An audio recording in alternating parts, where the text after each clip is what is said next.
शरण शरण एकनाथा चरणी माथा ठेविला, नका पाहू गुणदोष झालो दास पायाचा।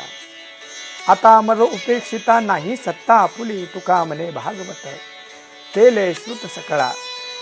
नाथषष्ठीच्या सर्वांना हार्दिक हार्दिक शुभेच्छा। अर्थात फाल्गुन वद्य षष्ठीला नाथ महाराजांनी जलसमाधी घेतली। विपुल असं वाङ्मय तयार करून साधक सिद्ध जिज्ञासू विचारवंत यांना ते देऊन टाकून अतिशय तृप्त मनाने आज नाथ महाराजांनी जलसमाधी घेतली। ज्या लोकांमध्ये आपण राहतो तो मृत्यू लोक, आणि त्या लोकाच्या मुळाशी जोडलेला आहे मृत्यू। आणि यातील सर्वात सत्य जर काय असेल तर ते मृत्यू आहे। मृत्युर्वै प्राणिनाम ध्रुवः, मृत्यूच्या कचाट्यातून कोणी सुटला नाही।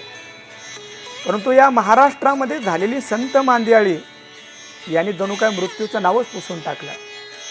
संत श्री ज्ञानेश्वर महाराजांची संजीवन समाधी सिद्धेश्वराच्या समोर अलंकापूर नगरीमध्ये त्या गुफेमध्ये ज्ञानेश्वर महाराज संजीवन समाधी घेतात। नामा म्हणे आता लोपला दिनकर, बाप ज्ञानेश्वर समाधीस्थ। कालाचा लाग त्या ठिकाणी नाही, कालाला प्रवेश त्या ठिकाणी नाही। तर जगद्गुरु तुकोबारायांनी तर अलौकिकच केलं। प्रयाण काळी देवी विमान पाठविले, कळीच्या काळा माझी अद्भुत वर्तविले। मानव देह घेऊन या निजधामा गेले, आणि निळा म्हणे सकळ संता तोषविले। विजेच्या दिवशी फाल्गुन वद्य द्वितीयेला भगवंत गरुडासह येताय काय। तुकाराम महाराजांचा कीर्तन घोष हजारो लाखोचा समाज तुकाराम महाराजांना पाहण्यासाठी आलेला आहे। आणि अकस्मात 12 वाजता गरुडावर भगवंत आलेत आणि जगद्गुरु तुकोबारायला आपल्या लाडक्या सख्याला त्या गरुडावर बसवलं काय, आणि तुकाराम महाराजांचं सदेह वैकुंठ गमन सोहळा केला काय। आणि त्यानंतर फाल्गुन वद्य षष्ठीला नाथ महाराज सुद्धा सगळ्या भाविकांना समवेत घेऊन टाळ मृदंग विनेच्या गजरामध्ये गोदामाईच्या तीरावर येतात। गंगा म्हणून संबोधन सगळे तिचं करतात। आणि हे नाथ महाराज आज सगळ्यांच्या समवेत या ठिकाणी येऊन जलसमाधी घेतात। काय ही अलौकिकता।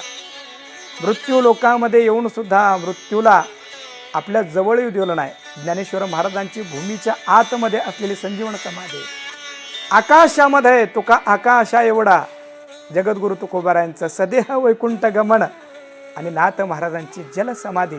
काय याचा अर्थ?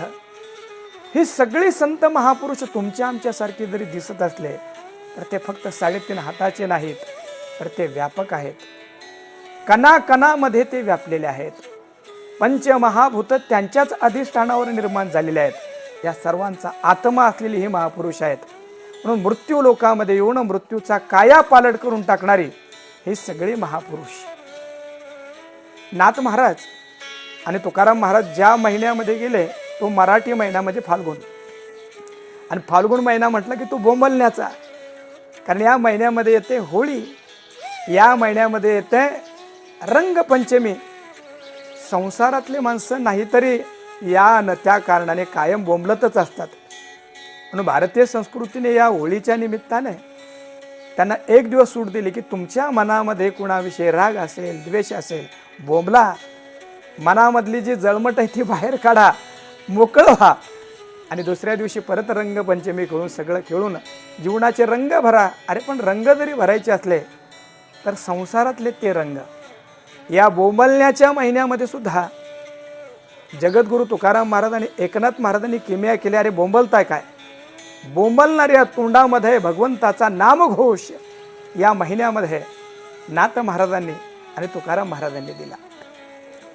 शांतीब्रह्म एकनाथ महाराज नुसते शांतीब्रह्म नाही तर क्रांतीब्रह्म सुद्धा बालपणीच गुरूंच्या शोधामध्ये महाराष्ट्रातील त्या काळामध्ये अतिशय प्रभावी राजकारणाचं सत्तेचं स्थान असलेला देवगिरी किल्ला, आणि या देवगिरी किल्ल्याचे किल्लेदार श्री जनार्दन स्वामी संत श्री ज्ञानेश्वर महाराजांना ज्ञानेश्वरीमध्ये आणि भगवंताला गीतेमध्ये अपेक्षित असलेला संपूर्ण महापुरुष म्हणजे कोण? जनार्दन स्वामी। ज्यांच्या एका हातामध्ये तलवार होती तर काखेमध्ये ज्ञानेश्वरी होती. सत्ता आणि सत्य या दोघांना एकत्र घेऊन चालणारा हा महापुरुष छोटासा एकनाथ जेव्हा या जनार्दन स्वामींच्या सानिध्यामध्ये गेलेत तेव्हा त्या देवगिरी किल्ल्यामध्ये अध्यात्माचं, सामाजिकतेचं हे संपूर्ण भान नाथ महाराजांना जनार्दन स्वामींनी करून दिलं. भगवान दत्तात्रयांचा साक्षात्कार करून दिला. तिसऱ्या प्रहरामध्ये वानप्रस्थ आश्रमामध्ये सामान्य माणसं तीर्थयात्रा करतात. ती पहिल्या पर्वामध्ये अर्थात तारुण्यामध्ये एकनाथ महाराजांनी सर्व भारताची तीर्थयात्रा केली आणि मग पैठण नगरीमध्ये येऊन त्या काळामध्ये क्रांती केली. महाराष्ट्रामध्ये असलेले इस्लामीकरण यवन अनेक हिंदूंना मुस्लिम बनवत होते. त्या काळामध्ये आपल्या चरित्राने, आपल्या जागृतीने, आपल्या वाङ्मयाने अनेक हिंदूंना मुस्लिम होण्यापासून त्यांनी दूर केलं आणि हिंदू धर्म अबाधित ठेवला. आपल्या आचाराद्वारे समाजातील हिंदू धर्माविषयीची निष्ठा त्यांनी जागृत ठेवली. अनेक अभंग लोकांना अध्यात्म सोपं व्हावं म्हणून लोककलेतून वेगवेगळ्या सोंगांच्या रूपकातून अध्यात्म लोकांना समजून सांगितलं आणि त्यांच्या अंतःकरणावर भाव आरूढ केला. त्याचं नाव भारूड. वेगवेगळे अभंग, वेगवेगळे ग्रंथ आणि मग सोहळ्या ओहोळ्यामध्ये असलेला भागवत ग्रंथ जनसामान्यासाठी खुला केला. रामचंद्र प्रभूंची चरित्र गाथा असलेला भावार्थ रामायण नावाचा अलौकिक ग्रंथ 40,000 ओव्या असलेला ग्रंथ नाथ महाराजांनी पूर्ण केला. किती तृप्ती, किती काम. ज्ञानेश्वरीचं संशोधन केलं. ज्ञानेश्वर महाराजांनी स्वप्नामध्ये जाऊन सांगितलं की आजा वृक्षाची मुळी माझ्या कंठाला लागलेली आहेत. किती अतोनात श्रद्धा. 200-250 वर्षानंतर ज्ञानेश्वर महाराज स्वप्नात आलेत आणि हा दृष्टांत पाहिल्यानंतर अलंकापुरीमध्ये आलेत. ज्ञानेश्वर महाराजांची समाधी शोधून काढली. तिथं असलेली ज्ञानेश्वरी, या ज्ञानेश्वरीचं शुद्धीकरण केलं. किती किती किती हे मोठं काम. 1000 जन्म घेऊन हे काम करता येणार नाही. अतिशय थोड्या काळामध्ये या महापुरुषांनी हे कामं केलेत आणि सर्व कामं झाली. सर्वकडे जय जयकार व्हायला लागला. जीवनातले संघर्ष संपले आणि महापुरुष तेच. जगण्यातला संघर्ष संपला, कष्ट संपले, जय जयकार व्हायला लागला. ते संत म्हणतात आता थांबायचं नाही. आणि या फाल्गुन वद्य षष्टीच्या दिवशी नाथ महाराज सर्व भाविकांना गोदावरीच्या तीरावर घेऊन जातात. आज गोदामाईला उदान आलं. रोज माझ्यामध्ये स्नान करणारे नाथ महाराज कायमचेच मला भेटायला येणार आहेत. फाल्गुन महिन्यामध्ये आकाशामध्ये ढग दाटून आलेत. लोकांची गर्दी आहे. नाथ महाराज सगळ्यांना उपदेश करतात की आपल्या वाट्याला आलेले काम गुन्हा गोविंदाने करा. संसार तर करा, पण संसाराच्या जोडीला परमार्थ करा. आणि अलौकिक प्रकारचा उपदेश करून नाथ महाराज जेव्हा गोदावरीच्या कुशीमध्ये, गोदावरी मैयाच्या या त्या जलाच्या गर्भामध्ये शिरलेत, लोकांना वाटलं की स्नानासाठी गेलेत की काय.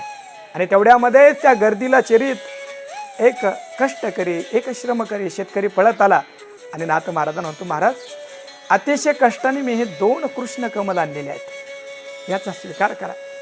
नाथ महाराज लोकांना सांगतात, बघा ना, आयुष्यभर मी ज्यांची उपासना केली ते 2 कमल आज ते 2 दैवत या 2 कमलाच्या रूपाने माझ्या हातामध्ये आहे. भागवतामधील श्याम आणि रामायणातील राम या 2 कमळाच्या रूपाने मला प्राप्त झाला आहे. आणि म्हणून हे दोन्हीही कमळ अर्थात राम आणि श्याम मी तुम्हाला देऊन जात आहे. याचा अर्थ असा आहे की संसार करा, जगामध्ये राहा, पण कमळ पाण्यामध्ये राहून सुद्धा कधीही लिप्त होत नाही. तसं अलिप्त जीवन जगा, जीवन सुगंधित करून टाका. आणि मग नाथ महाराजांनी गोदामाईच्या त्या गर्भामध्ये प्रवेश केला. लोक वाट बघताय की नाथ महाराज वर येतील, पण वर आली फक्त नाथांची गोधडी, नाथांच्या चिपळ्या. आणि जे नाथ महाराज ज्या स्वरूपापासून आले होते त्या स्वरूपामध्ये लीन झालेत. ते 2 कमळ वर तरळत होते. सगळ्या जगाला सांगत होते, जगामध्ये राहा, पण जगामध्ये गडून जाऊ नका. अलिप्त राहा, जीवन सुगंधी बनवा, असे जीवन जगण्याची दृष्टी देणारे हे महापुरुष यांच्या चरणी कोटी कोटी वंदन. रामकृष्ण.